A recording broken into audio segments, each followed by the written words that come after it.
luego de entrañar toda esa infancia y de conocer esas influencias que han tenido mucho efecto en usted, me encantaría conocer toda su formación académica. Usted estuvo en México estudiando en la universidad. Sí, con mucho sacrificio de mis padres. Tuve la oportunidad de estudiar en el TEC de Monterrey. Me fui muy chiquita, me fui a los 16 años a estudiar ingeniería allá y luego regresé al país. Y me contaba, y por ahí me di cuenta que conoció a su esposo ahí. Sí, fue una coyuntura muy importante porque sí, allá conocí a mi esposo, hondureño también. Así que sin duda el TEC dejó una marca en mi vida imborrable. ¿Y era su primera vez que salía del país a estudiar al extranjero? Sí, ¿Y cómo fue esa experiencia? Y te digo, con mucho sacrificio de parte de mis papás. Yo quería estudiar inicialmente ingeniería electrónica y de comunicaciones y no había en el país. Y yo le demostré a mi papá cómo financieramente creía que podían ellos apoyarme y de verdad que él se comprometió muchísimo con ese proyecto de vida que yo le presentaba. Y así, me fui para allá. Al final me cambié a una carrera que se llama Ingeniería Industrial y de Sistemas, parecida a la que tenemos ahora en Unitec. Y a mediados de mi carrera trabajé en la universidad para poder también complementar los pagos que se requerían. Y todo valió la pena, creo yo. Allá no solo conocí a Rafael, sino que también el haber trabajado en la universidad como instructora en un laboratorio, creo que me acercó al tema de docencia también, que ha sido trascendental en mi vida. Entonces definitivamente fue una decisión muy importante. ¿Y qué momento marca el ser ingeniero industrial y pasa a ser docente? Creo que fue una bella casualidad, ¿verdad? Es decir, en aquel entonces había conocido a quien era el jefe de carrera en Unitec de Ingeniería Industrial, que también es una Exatec, que es Luis Zelaya. Él era el jefe de carrera. Y me dice, ¿no te interesaría dar clases? Y había sido instructora de laboratorio, nunca me lo habían planteado, pero decidí pues experimentar. Eso es algo que yo les digo a todos, nunca digan que no a nada porque no saben lo que la vida les puede traer en esa experiencia. Pues me quité todos los miedos y decidí dar una clase de introducción a la informática. Recuerdo perfectamente. Se los cuento a los profesores. Desde la primera vez que estuve frente a un grupo de estudiantes y sentí toda esa adrenalina de la responsabilidad que significaba que lo que ellos conocieran de esa disciplina o que se entusiasmaran en aprender de eso dependía de cómo yo hiciera mi trabajo como docente. Y de verdad lo tomaba con tanta responsabilidad que recuerdo haberme preparado muchísimo para cada clase. Yo ahí conecté con la docencia y no dejé de hacerlo nunca. Desde ese primer día, o sea, sí trabajé mis primeros 8 o 10 años en otras cosas como ingeniero industrial. Te podría contar muchas anécdotas. Metalmecánica también. Sí, trabajé en la empresa metalmecánica de mi papá. También trabajé como consultora junior en temas de estudios de factibilidad. Puse mi propia empresa, fui emprendedora. Pero cuando usted trabajó con su papá, usted no recibía un sueldo. No, era un poco para apoyarlo. Sí, hacíamos proyectos como conjuntos. Y él me decía, bueno, entremos a esta licitación y compartamos un poco las ganancias, pero precisamente yo daba clases para tener ese ingreso un poco más permanente. Entonces fueron 8 o 10 años donde de verdad tuve bastantes experiencias antes de venirme a tiempo completo a la universidad. Sí, qué bonito. Y hablando un poco acerca de esa formación que la ha llevado hasta donde está hoy, porque si hacemos un recorrido nos vamos a tardar muchas horas, ¿verdad? A donde está hoy, ¿cuántas personas están bajo su cargo? Bueno, más de 1.300 profesores, más de 800 colaboradores, más de 700 colaboradores en la universidad. Pero mi responsabilidad más grande son pensar que hay 30.000 estudiantes y familias que confían en nosotros como institución sus estudios universitarios. ¿Y cómo es su relación con tantas carreras diversas, con tantos docentes, con diferentes formas de pensar, de actuar y de ejecutar incluso sus clases? ¿Cuáles son esos valores que usted implementa para ejercer su liderazgo? Bueno, primero vivir. No solo trabajar, sino vivir dentro de una institución educativa es maravilloso, ¿verdad? Te expones a conocer un poco y a valorar cada una de las disciplinas. Es decir, cuando hablas con los académicos de diseño gráfico o de biomédica o de gastronomía o de mecatrónica, o sea, y cada uno te cuenta de ese gran mundo que es una ciencia. Todos los días aprendes algo y te llena de energía. Pero si me preguntas un poco de mi propósito como líder de la institución, de verdad que es algo que con lo que me he comprometido muchísimo de manera personal desde hace muchos años, de poner el mejor esfuerzo, el mayor esfuerzo posible en ejercer un buen liderazgo en la institución. Y trato de aprender a cómo ser cada día mejor. Seguramente tengo muchísimos errores, pero yo sí creo que un liderazgo transformacional es algo con el que todos nos tenemos que comprometer. Y eso implica, por ejemplo, transmitir una visión, o sea, comprometerse con mostrarle a los equipos de trabajo por qué hacemos esto, para qué hacemos esto, para quiénes hacemos esto. Nunca perder como esa brújula de por qué hacemos lo que hacemos. Cada día cómo comunicar de manera más asertiva tus ideas, de cómo motivar a los equipos, de cómo modelar con el ejemplo. Yo creo que nunca voy a pedir a un equipo de trabajo algo que yo no sea capaz de mostrar o de hacer. Entonces sí es algo con lo que estoy siempre muy consciente de ejercer un liderazgo de la mejor manera posible. ¿Y en algún momento has sentido que por ser mujer en una sociedad como la nuestra, has sentido algún tipo de rechazo por parte de los hombres, que son los que también aspiran a este tipo de cargos, o has sentido no apoyo en algunos de sus proyectos? Mira, yo reconozco todos los sesgos y las limitantes y todos los desafíos que enfrentan en el mundo las mujeres a medida que van subiendo en la estructura de una organización o de una institución. Pero yo sí te tengo que ser muy sincera que yo he sido privilegiada porque UNITEC ha sido una institución que se lideró durante mucho tiempo por una mujer y que nunca han habido esa clase de sesgos, porque además han habido hombres, líderes hombres que han confiado también en las capacidades y en cómo las mujeres podemos aportar. Entonces yo he sido privilegiada como en ese sentido, pero sí soy muy consciente de esas limitantes que nos ponemos nosotras primero como mujeres a veces cuando nos exponemos a la posibilidad de tomar cargos de dirección.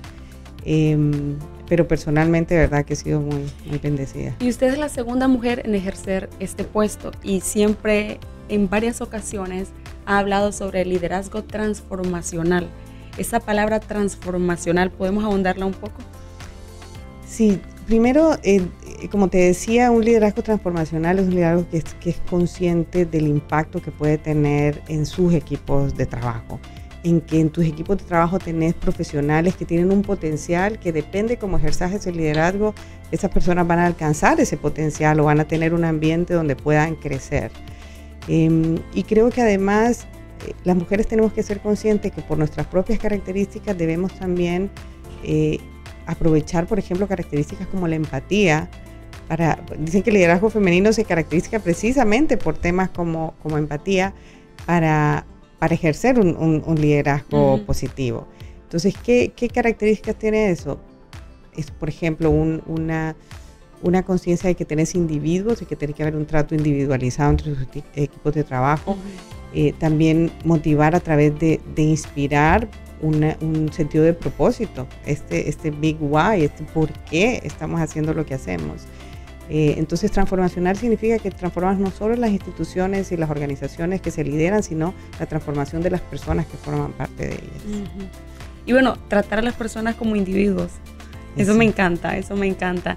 Y como mujeres marcamos la diferencia, cómo nos mantenemos, porque creo que lograr el título es fácil, llegar al puesto es fácil, pero ¿cómo se mantiene, Rosalpina? Mira, hay características en el liderazgo que no necesariamente son exclusivamente de mujeres o exclusivamente de hombres, pero está demostrado, como te decía, que el liderazgo femenino tiene características que debemos aprovechar.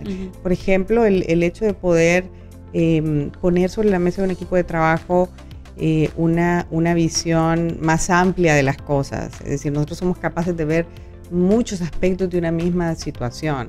Esa capacidad de empatía, esa capacidad de ser multitarea o la capacidad de poder estar pendientes de muchas cosas a la vez, son cosas que como mujeres líderes traemos sobre la mesa y que debemos aprovechar y no perder ese aspecto femenino que podemos aportar en equipos de trabajo diversos, porque al final, entre más diverso el grupo que está tomando decisiones, más redondas o más ricas son las decisiones. Y aquí viene otra pregunta que va ahondada sobre esto. ¿Cuáles son los aspectos que usted toma en cuenta al momento de contratar a una persona, no importa el cargo en el que se vaya a desempeñar, y precisamente tiene algunos valores, alguna filosofía de vida que usted siga para contratar a alguien para tener una institución de este nivel?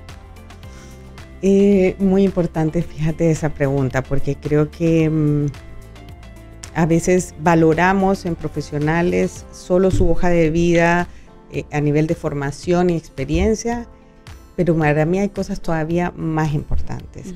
Como por ejemplo una persona que pueda yo encontrar en su hoja de vida que es capaz de transformarse, de aprender de otras cosas, de evolucionar, esas ganas de seguir aprendiendo. Eso, si yo veo una persona que su última maestría fue hace 15 años y no ha vuelto a formarse en nada más, posiblemente lo que él aprendió ya ni siquiera está vigente, o ella aprendió ya ni siquiera está vigente. Entonces, esas características de querer seguir evolucionando y mejorando continuamente, para mí es un aspecto muy importante. Alguien que se pueda comunicar correctamente. O sea, no importa si es alguien que va a estar a nivel de auxiliar, de oficial o de jefe, coordinador, director, gerente, la capacidad de comunicarse, ahora por escrito o de manera verbal, para mí es muy importante. Si yo puedo encontrar en su perfil algunos elementos de resiliencia, de que ha superado desafíos, eso siempre hace que sea profesional que va a tener menor resistencia al cambio, que va a ser alguien que va a estar más abierto a situaciones inesperadas, por ejemplo, en un cargo. Entonces, eso no es tan fácil de leer en una hoja de vida, sino a través de esa hoja de vida y conociendo a la persona se pueden buscar aspectos como ese. ¿Usted toma en cuenta la opinión en una mesa de trabajo, por ejemplo, y cuando tiene que elegir a alguien, usted toma en cuenta la opinión de lo que las demás personas opinan sobre un individuo? Por ejemplo, usted está buscando a alguien y le dicen, esa persona es así. ¿Usted toma en cuenta eso o se basa más en su hoja de vida? Yo creo que sí hay que tomar en cuenta otros puntos de vista si podés tener de referencia. Para mí el tema, por eso incluso lo hablo a los jóvenes universitarios, el tema de esa marca personal es bien importante, porque al final la marca personal es lo que otros dicen de ti, no lo que sos, no lo que otros perciben de vos. Entonces, si hay alguien, por ejemplo, que ha trabajado en otra institución y yo puedo tener la opción de saber qué dicen de él, no me voy a dejar llevar por no va a ser esa la forma en que voy a juzgar a esa persona, pero son elementos que te permiten ver, otros lo ven de esta forma porque lo ven así, para bien o para mal. Entonces creo que las referencias son eso, referencias, pero por eso hay 2 meses de periodo de prueba, porque la verdadera prueba es cómo esa persona ejerce la tarea que le vas a poner enfrente. Muchas personas que no creen en la educación universitaria porque han alcanzado quizá un negocio, han podido montar una empresa sin haber ido a la universidad. ¿Qué opina usted al respecto con las personas que no creen en la educación universitaria? Bueno, se lo está preguntando a alguien que todos los días trabaja por hacer ver a los jóvenes que, por ejemplo, los estudios universitarios lo que te dan son herramientas para alcanzar tu potencial, y herramientas muy importantes, no importa la carrera que estudies. La educación superior es una educación estructurada con un currículum integral donde vas a aprender eso, a comunicarte mejor, a trabajar en equipo, a manejar tu tiempo, o sea, habilidades suaves que durante 4 años se van formando y que te dan herramientas para una persona que quiera emprender o que quiera ser consultor independiente o que quiera ir entrando y subir las escaleras de un corporativo, por ejemplo, y es un valor agregado te la da la educación postsecundaria. Ahora hay una tendencia muy importante que las universidades tenemos que tomar en cuenta, y es que el título de 4 años no necesariamente va a seguir teniendo el peso como tal por el título. Ahora las empresas están contratando, además de pedir el título, por competencias claramente evidenciables. Y por experiencia. Y experiencia además, pero más que la experiencia es la competencia, porque yo puedo tener en mi currículum que tengo este título y 10 años de experiencia, pero ¿qué sé hacer? ¿Qué puedo demostrar que sé hacer? Entonces, la educación postsecundaria puede ser ahora incluso desestructurada, empezar por diplomados, certificados, y luego decidir si quiero ir a una licenciatura o una carrera técnica, pero necesito exponerme después de secundaria a procesos de formación que me permitan ir construyendo esas habilidades. Porque, por ejemplo, aprender el tema de pensamiento crítico. Entre más me enfrente yo a procesos estructurados que me permitan desarrollar esa competencia, más voy a alcanzar mi potencial, no importa lo que yo decida hacer.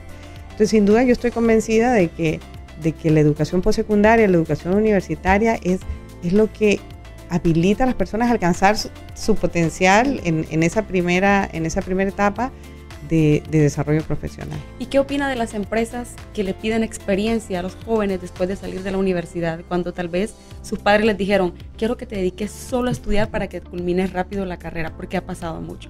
Pero cuando llegan a las empresas les piden experiencia. ¿Qué opina usted de esto y cuál cree usted que sería la mejor opción para que los jóvenes salgan capacitados con todas esas herramientas educativas, pero también con un poco de experiencia? Bueno, yo no puedo criticar a las empresas, porque las empresas lo que buscan al pedirle un poco de experiencia son que ese profesional tenga las habilidades básicas para el trabajo. Que efectivamente, si hay alguien estudiado a tiempo completo, se esperaría que lo tenga, alcance en sus primeras experiencias profesionales. Pero por eso, esa es responsabilidad de las instituciones educativas, poder exponer a cada vez más a pasantías, a prácticas profesionales, a experiencias reales que el joven pueda evidenciar en su currículum, que sí, me acabo de graduar, pero yo participé en un proyecto de desarrollo de un producto para una empresa, o yo participé en un proyecto de consultoría sobre procesos en esta empresa, porque lo que la empresa necesita es saber que él ya pudo aplicar sus conocimientos. Entonces, creo que nosotros invitamos permanentemente a nuestros estudiantes eso a través del propio modelo educativo, pero es una responsabilidad de todas las instituciones de poder realmente que ellos puedan evidenciar al final que además de su título han tenido experiencias reales durante su formación. Excelente. Bueno, vamos a una breve pausa comercial, ya volvemos.